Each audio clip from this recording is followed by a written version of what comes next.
KKS news 24 India में आपका स्वागत है। अतरंजी खेड़े पर देखिए, अतरंजी खेड़ा ये बौद्ध स्थल है और राम राज्य से पहले का स्थल है। यहाँ पर सम्राट जी ने स्तूप बनवाए थे साथ। ये देखिए, इधर कैमरामैन देखिए, ये जो पहला स्तूप है ये हम दिखा रहे हैं। और यहाँ पर अमेरिका, चीन, जापान और लंका इत्यादि जगह से जो बौद्ध अनुयायी हैं वो आकर के यहाँ पर शरण लेते हैं और यहाँ आकर के दर्शन करते हैं। आगे हम आपको अधिक जानकारी के लिए आगे बताते हैं। यहाँ का जो बौद्ध स्थल की जो खुदाई हुई थी उसमें ये गजराज सिंह सन संवत है 1080 है, ये जो लिखा हुआ है इस पर, ये जो है बौद्ध धम्म चक्र ये जो खुदाई में निकला था। और यहाँ पर जगह जगह से विदेश से भी अनुयायी आकर के यहाँ पर ये तस्वीर है, ये कोई किसी घोड़ा टाइप की है।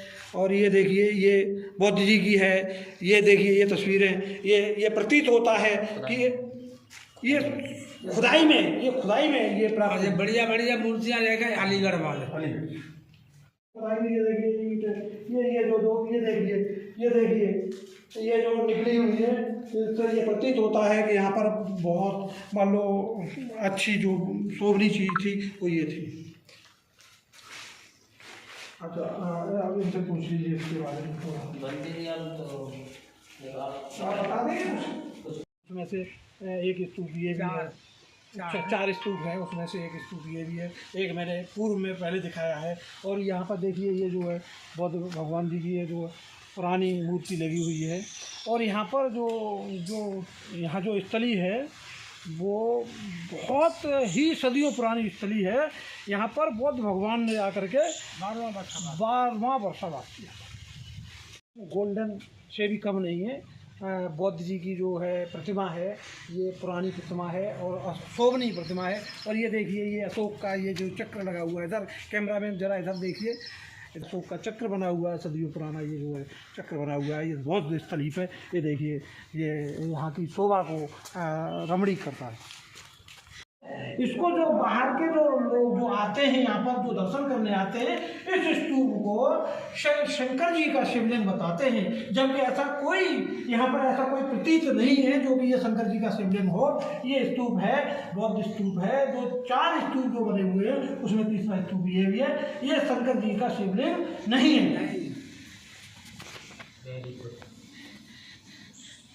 और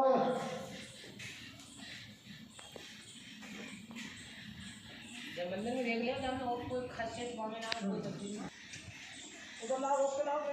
ये यहाँ का बौद्ध स्थली का चौथा स्तूप है, जिसको जो बाहर से हिंदुस्तान लोग आते हैं वो शिवलिंग का दर्जा देते हैं, लेकिन ऐसा प्रतीत नहीं होता। और ये जो सामने राजा बेंच चक्र का ये जो किला बना हुआ था, यहाँ से 250 मीटर दूरी पर बना हुआ है, जो यहाँ से बिल्कुल साफ दिखाई देता है। कैमरा में देखिए, ये देखिए जो ऊंची ऊंची पहाड़ियाँ हैं, यहाँ से ये 250 मीटर राजा बेंच चक्र का किला भी साफ नज़र आता है। अभी हम बात करेंगे अब स्थलीय पर्यटक जो विश्राम गृह है।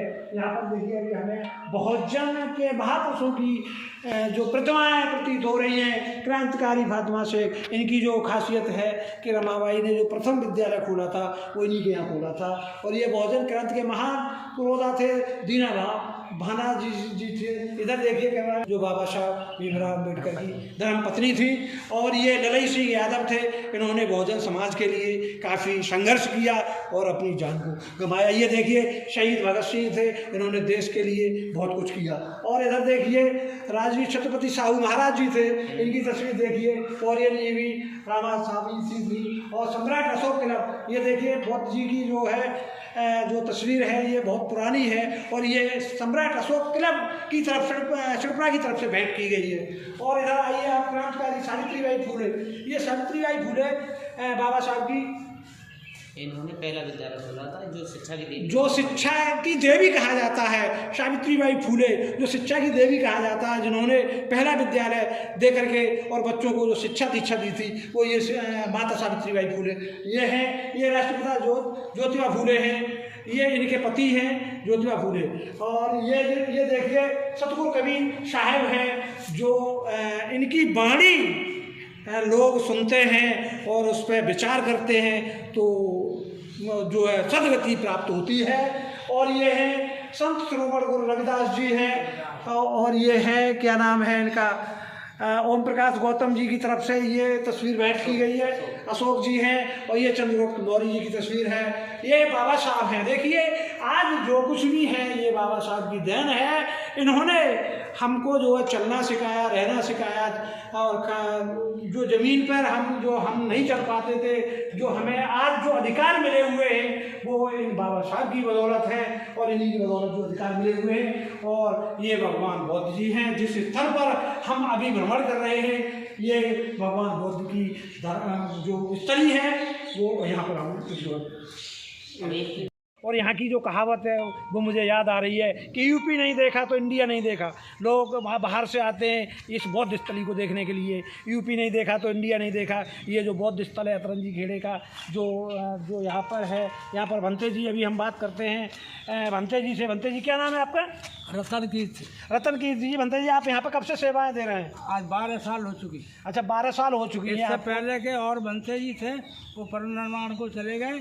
उनको अमोल दत्त नाम था 40 साल पहले। अच्छा 40 साल पहले जो अमोल नाम के जो भंते जी थे उन्होंने यहाँ पे सेवाएं दी थी। अच्छा यहाँ की जो ये बौद्ध स्थली है यहाँ की विशेषताएं क्या हैं? ये विशेषता है तथागत गौतम बुद्ध को एक राजा ने अपने जो मथुरा भोजन के लिए बुलाया था, हैं? भोजन के लिए बुलाया था राजा ने। तो राजा को भोजन खाने के बाद उन्होंने प्रवचन सुनाए। ये अतरंगी खेरे अचलपुर का जो बैरंजा बोलते हैं वहाँ का वो अतरंगी खेरा बोलते, वहाँ का राजा था चक्रवर्ती बेन। वो भी वहाँ पर गया था। जब वो गया था तो तथागत गौतम बुद्ध के प्रवचनों को सुन के आत्मा विभोर हो गया, बड़ा खुश हो गया। खुश होकर के उन्होंने हाथ जोड़ के निवेदन किया, भंते जी एक वर्षा बाद हमारे अतरंगी खेरे पे ये ठेरिया का वो है, ठेरिया है, इसको कहते हैं बैरंजा, उसकी जगह है। तो हमारा बरसाबास करो और मैं आपके बरसाबास को कराऊंगा। तो वो वहाँ से तथागत गौतम बुद्ध ये मथुरा से अतरंगी खेरा अचलपुर पर यहाँ पर एक 12वां बरसाबास किया। यहाँ पर जो बौद्ध जी ने 12वां बरसाबास यहाँ पर किया था। ये जो अतरंगी खेड़ा खेड़िया नाम से प्रसिद्ध है। यहाँ पर जो है राजा बैन चक्र जो थे उन्होंने भी इनकी जो वाणी थी, उनकी जो कथा थी वो सुनी थी। और इसके बारे में और आगे क्या कोई विशेषताएं हैं? आगे विशेषता ये अतरंगी खेड़े का ये प्रतीक है कि अगर किसी मजदूर की मजदूरी पर रहता है, अगर मजदूरी नहीं भी लगती है, ईंट गुटैया इकट्ठी करके रख जाता है, तो कोई न कोई दाता कहीं से भी आए, कैसे भी आए, उसकी मजदूरी मिल जाती है। ये